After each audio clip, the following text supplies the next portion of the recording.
পাকিস্তানের ইগল বা পাকিস্তানের প্রিমিয়াম বোলার বা যে পাকিস্তানি যে পেশার নিজেকে প্রিমিয়াম পাকিস্তানি বোলার বলে, তার জন্য 2 মিনিট নীরবতা পালন করা হোক। তোমরা করে নাও, থাকে আমার আজকে আর মুড নেই নীরবতা পালন করা, যাই হোক তোমরা নীরবতা পালন করে নাও।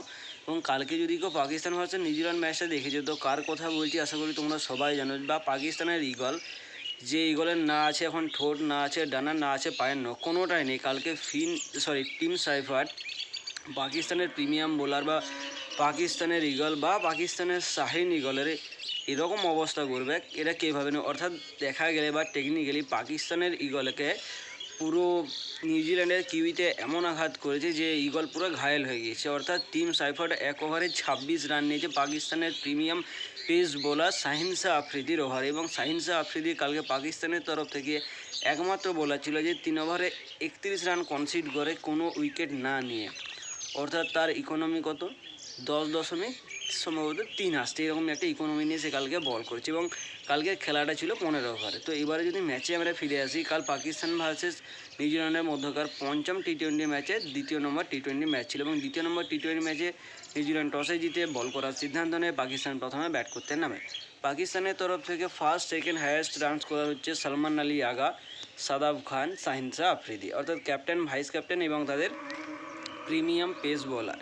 তো পাকিস্তানের তরফ থেকে ক্যাপ্টেন সলমান আলী আগা 28 বলে 46 রান করে 200 স্ট্রাইক রেট, সাদাব খান 14 বলে 26 রান করে তারও প্রায় 200 স্ট্রাইক রেট, এবং শাহিন শাহ আফ্রিদি 14 বলে 22 রান করে এবং নট আউট থেকে তার 150 স্ট্রাইক রেট।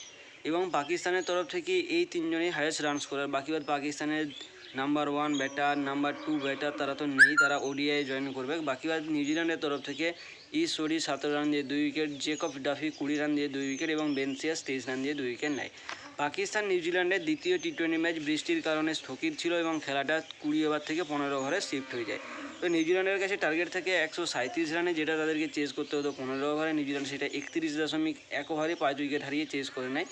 নিউজিল্যান্ডের তরফ থেকে টিম সাইফার 22 বলে 45, ফিন অ্যালেন 16 বলে 38 এবং মিচেল হে 16 বলে 21 রানে নট আউট থাকে। তো কালকে নিউজিল্যান্ডের তরফ থেকে প্রায় 300 স্ট্রাইক রেট নিয়ে ব্যাট করে ফিন অ্যালেন, টিম সাইফার 210 সম্ভবত, এবং মিচেল হে সে 16 বলে 22 রান করে, অর্থাৎ তারও 150 স্ট্রাইক রেট নিয়ে ব্যাট করে।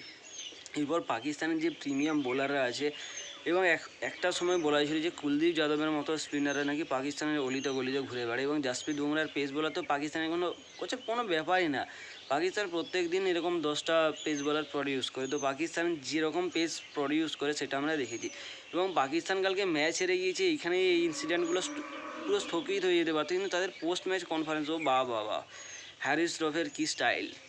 আমাদের ছেলেরা তো চেষ্টা করেছে, আগের ম্যাচের থেকে বেশি পারফর্ম করেছে, তারপরেও যদি হেরে যায় সেটা একটা আলাদা ব্যাপার।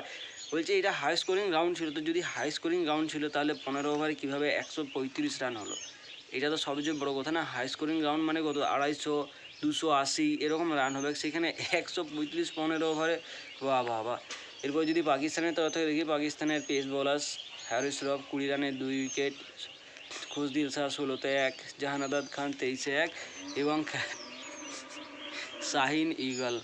কালকে ইগলের অবস্থা খুবই খারাপ করে দিয়েছে এবং ইগলকে এতটা ঘায়েল করেছে, পরের ম্যাচে সে খেলবে কি না এটা সন্দেহ আছে। খেলবে না কেন, কারণ নিউজিল্যান্ডকেও তো ম্যাচ জিততে হবে। নিউজিল্যান্ড 2-0 ব্যবধানে এগিয়ে গেছে, আর একটা ম্যাচ জিতলে সিরিজ নিউজিল্যান্ডের নামে চলে যাবে, সেটা কোনো ব্যাপারই না। এবং নিউজিল্যান্ড এই সিরিজটা জিততে চলেছে, এটা কনফার্ম, এই নিয়ে বিশেষ কিছু বলার নেই। বাকিবার যদি কারোর কোনো আশা থাকে যে এই ম্যাচে পাকিস্তান কামব্যাক করবে, সে পাক্কা পাকিস্তানের ফ্যান হবে, তাছাড়া কেউই আশা করবে না। পাকিস্তানের ফ্যানরা নিজেরাও আশা করবে না যে পাকিস্তানের এই সিরিজে কোনো কামব্যাক হবে বলে। পাকিস্তানের নাম্বার 1 এবং নাম্বার 2 ব্যাটাররা ওডিআইয়ের উদ্দেশ্যে রওনা হয়ে গেছে নিউজিল্যান্ডের জন্য। বাকিবার দেখা যাক কী হয়। ততক্ষণ আমরাও এনজয় করতে থাকি। আইপিএলে তো আর 3 দিন বাকি, অর্থাৎ 2 দিন বাকি, 3 দিনের দিনে আইপিএল শুরু হয়ে যাচ্ছে। বাকিবার সুস্থ থেকেও, ভালো থেকে এবং হাসতে থাকে।